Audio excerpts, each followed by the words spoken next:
Merci de nous rejoindre sur Panoramalt, comment allez-vous? Eh bien pour ma part, tout va très bien.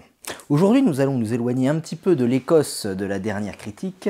Nous allons nous éloigner carrément même, puisqu'on va aller à l'extrême est. On va aller se balader en Corée du Nord. Non, on va peut-être pas aller jusque-là, on va s'arrêter au sud. Donc notre voyage d'aujourd'hui nous amènera à goûter un produit de la distillerie Wayo, seule véritable distillerie de whisky de Corée du Sud. Cette distillerie a vu le jour en 2003 dans la province de Yeoju, près de Séoul. Alors quand on va sur le site de cette distillerie, on peut voir que le nom, Wayo, eh bien en fait c'est tiré du coréen de Wa qui veut dire feu et de Yo qui veut dire objet noble. Donc ça, c'est ce qui est marqué sur le site officiel de la distillerie. Quand on va se balader un peu sur un site de traduction français-coréen en ligne, on se rend compte qu'en fait feu se dit boule et objet noble se dit Gogwehan Mulgeon. Alors comment les mecs ont fait pour passer de boule Gogwehan Mulgeon à Wayo, ça ils ont pris des sacrés raccourcis, hein, c'est un mystère. Alors du coup, que signifie Wayo? Eh bien encore une fois, hein, si on se réfère au site de traduction, Wa veut dire colère et Yo veut dire oh mon garçon. C'est précis, hein, c'est pas petit garçon, c'est pas garçon, c'est oh mon garçon. Mais du coup, je ne sais pas du tout ce qu'ils ont été nous pondre sur le site. Bon après, j'ai pas trop fouillé non plus, il y a peut-être plusieurs types de coréens, hein, mais je vais pas commencer à aller chercher des explications fantaisistes, on va dire que c'est un postulat. Un quoi? Un postulat.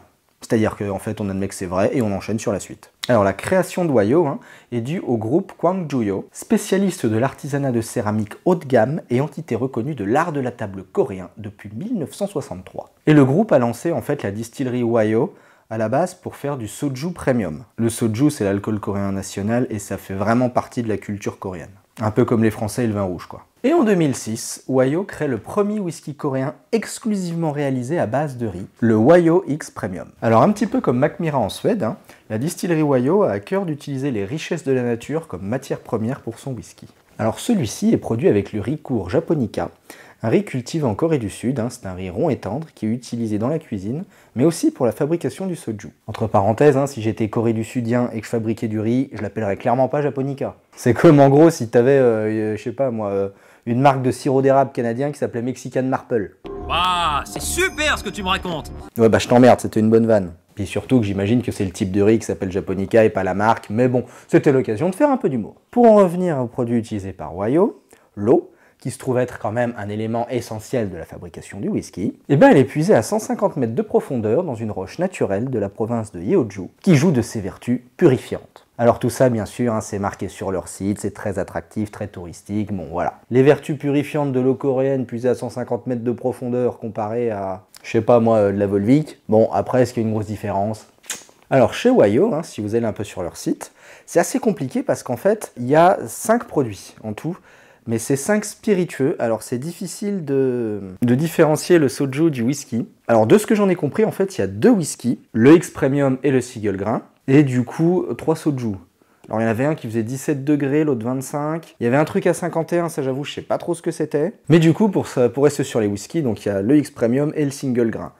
Bah problème déjà, c'est que le X Premium, comme je vous ai dit que c'était uniquement fait à base de riz, bah automatiquement du coup c'est un single grain.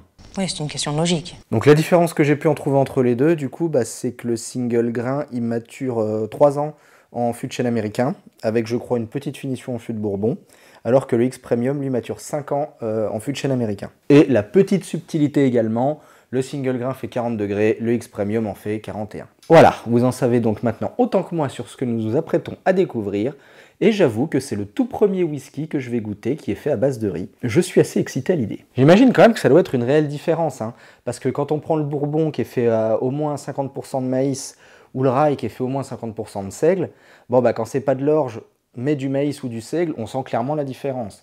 Alors là, du riz, en plus 100% de riz, le goût doit quand même être sacrément différent, marqué et original. En tout cas, je l'espère. Alors, packaging. Eh ben, nous avons une boîte rigide en carton, hein, avec bon, bah, des écritures coréennes, bon bah voilà. Hein. Donc bon, Wayo X Premium, single grain whisky, 41 degrés, c'est une bouteille de 50. Donc pas beaucoup d'infos sur cette bouteille. Juste à noter qu'elle est noire et or, franchement ça c'est joli, ça rend bien. La bouteille est-elle différente? Ah, nous avons un petit paplard. J'aime bien. Ah bah voilà. Mais quand je vous disais, bah les voilà les 5 produits. J'avais dit on va peut-être en apprendre un peu plus. Alors bon, s'il y a de l'anglais peut-être, mais là ça va être complexe. C'est pas si simple. Oui, je sais, c'est pas en mettant mes lunettes que je vais savoir lire le coréen. Mais si jamais il y a de l'anglais, je suis baisé. Ah oui, donc il n'y a pas du tout d'anglais.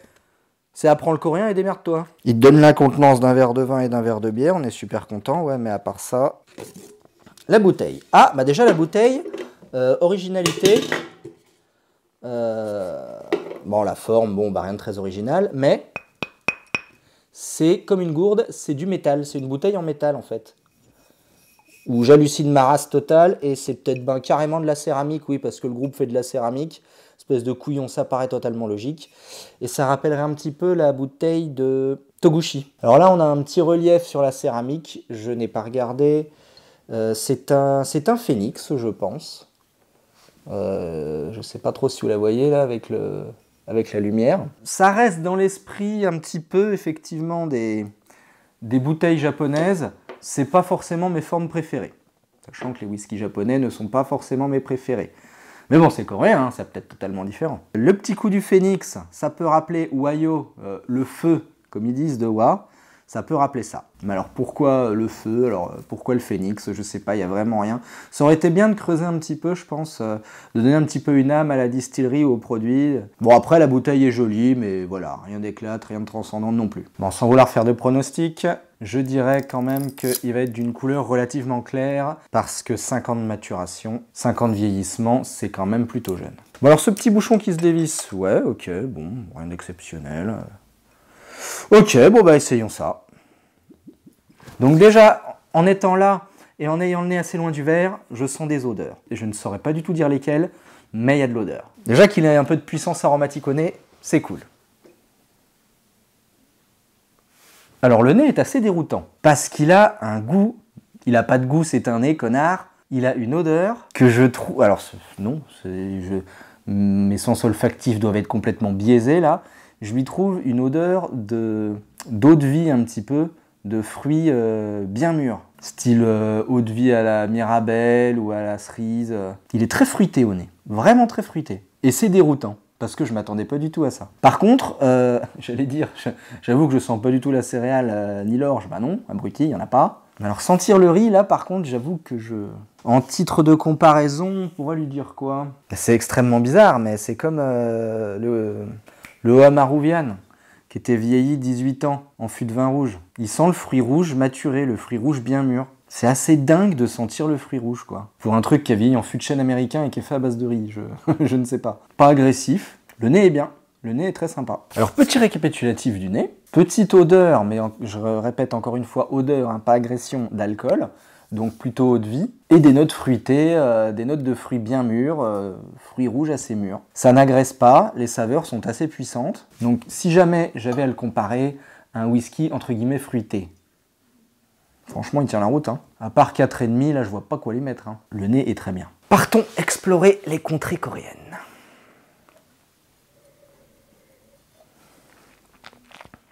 Alors force est de constater d'entrée de jeu qu'on va de surprise en surprise.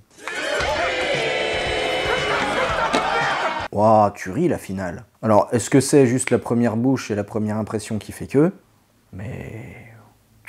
Alors, il y avait la première impression tout à l'heure, ça pique. C'est moi qui dis quand ça pique. C'était la première bouche, hein, ça c'est toujours comme ça de toute façon, peu importe le spiritueux. Là ça pique un peu moins, mais effectivement, petite agression d'alcool d'entrée de jeu sur la langue. Et après, ça se dissipe et on arrive sur les saveurs. Et bah pour le coup, au revoir les fruits. Alors, est-ce qu'il sent encore les fruits?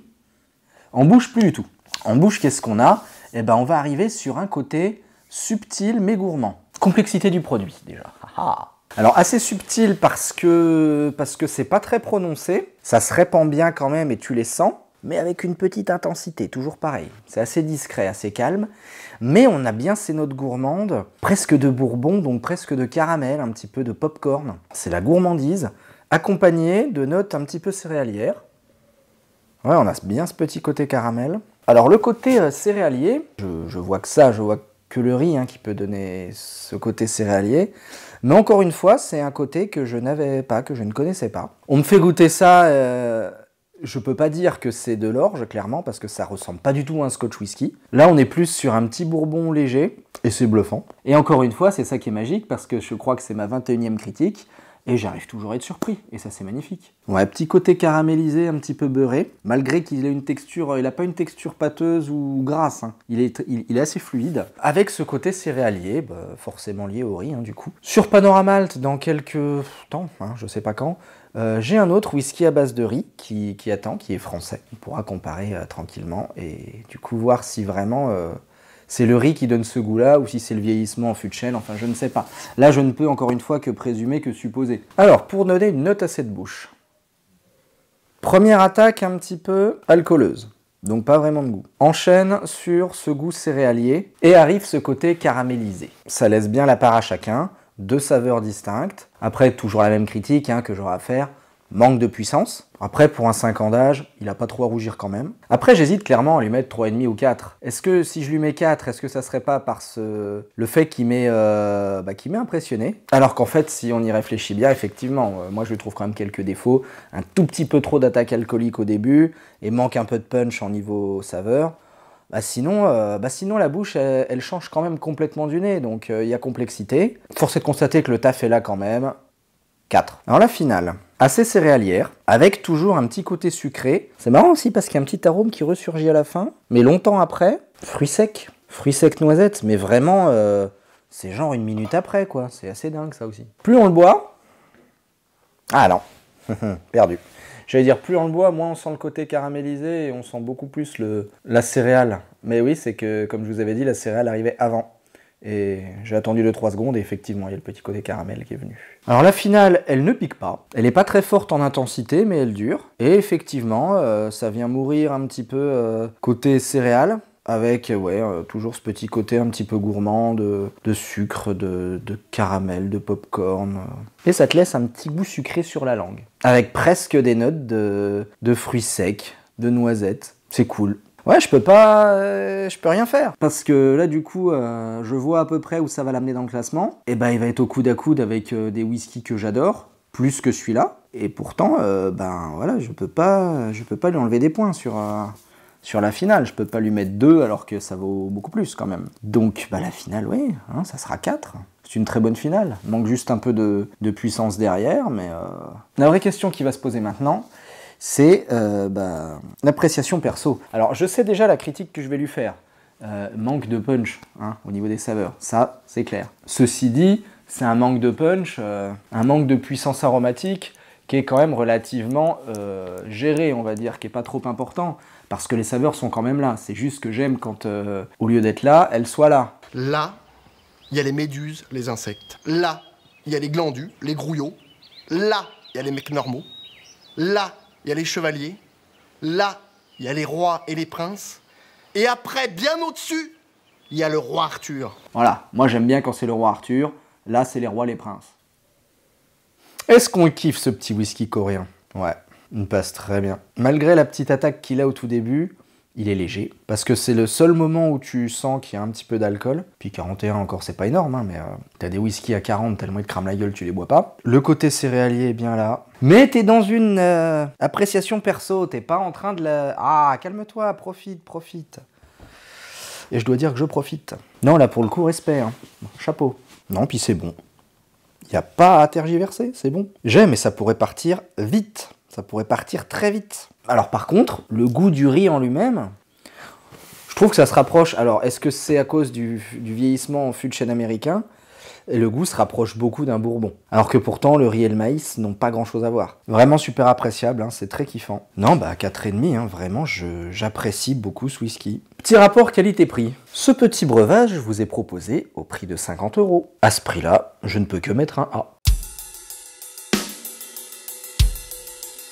Super découverte avec vous aujourd'hui. Merci d'avoir partagé ça avec moi. Prochaine critique panoramaltesque, nous allons nous déplacer. Nous allons revenir en Europe, mais dans un pays que nous n'avons pas encore visité. Je vous laisse le temps de tergiverser. Et ma foi, vous savez où nous nous retrouverons la prochaine fois. Je vous dis à bientôt.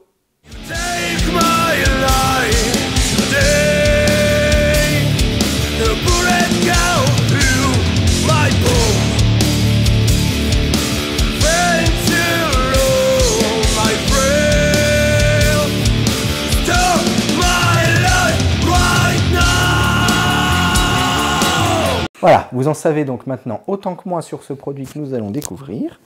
Ça va mon petit piment? Oh, tu veux faire le câlin? Tu es gentil. Non, le bébé chat. T'as une griffe dans le micro, bébé chat. Oh, comment t'as one-shot le micro? Oh, le petit salaud. Ah oui, c'est l'agression. D'accord, tu es un traître. Que c'est fourbe, mais que c'est mignon.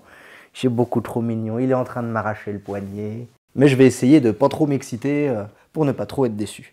Toi, tu t'en vas pile au bon moment. Tu es un chat d'une intelligence incroyable. Alors la finale. Ouais, la fin surtout là. Tout à l'heure, j'en fous partout, mais je suis vraiment un gueudin. Au lieu de verser un petit peu pour faire des gouttes, hein, on va y aller tranquille. Voilà. Voilà, je me suis mis 2,5 litres, mais au moins, j'en ai pas mis à côté. Hyper intéressant. Hyper bon. Hyper pas de points. Avant de clore la vidéo, il fallait que je vous parle de quelque chose. Et je suis très triste. Voyez, mes pauvres patins chats. Regardez, la tristesse, mais il est temps pour eux de rejoindre la déchetterie. Parce que je me fais engueuler par Madame Panoramalt, parce qu'à chaque fois je traîne les pieds, machin, enfin ils sont complètement déniapés.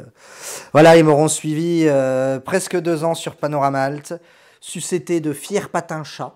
Mais il est temps pour eux de prendre leur retraite. J'aimerais que nous ayons tous une petite pensée pour eux. Et je pense que je vais les expédier en Corée. Merci à tous et à bientôt sur Panoramalt.